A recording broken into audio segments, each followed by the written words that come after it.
Ayun, sakto po kasi Ate Jo. Jo! Bakit? Jo, pwede po ba kayo makabala? Bakit na naman?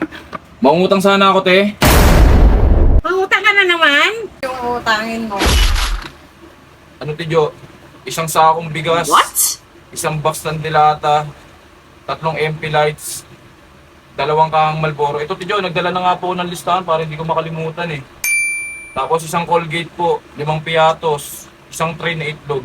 Yun lang po Ate Jo, yun lang po sana gusto kong utangin sa inyo. Oo, mangutang ka na naman. Wala nga ako ipapautang sa iyo. Wala nga ang laman yung tindahan ko eh. Hindi kasi Ate Jo, ang sahod ko talaga sa Palawagan Sabado. Eh, ang laki-laki ng utangin mo na yan. Dapat nasa grocery ka ng utang. Hindi dito sa akin. Ano, parang awa nyo na Ate Jo kasi wala kaming stock sa bahay Ate Jo eh. Eh, tingnan mo naman yung Naubusan tindahan ko. Wala nang laman. Utangin mo pa yung mga paninda ko. Ate Jo, parang awa mo na Ate Jo. Wala talaga akong mapapautang sa iyo. Sayang effort ko Ate Jo.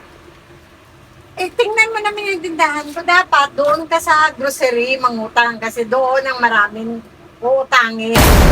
Tingnan mo naman yung laman ng tindahan ko.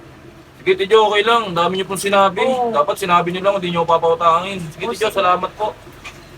Galit ka pa.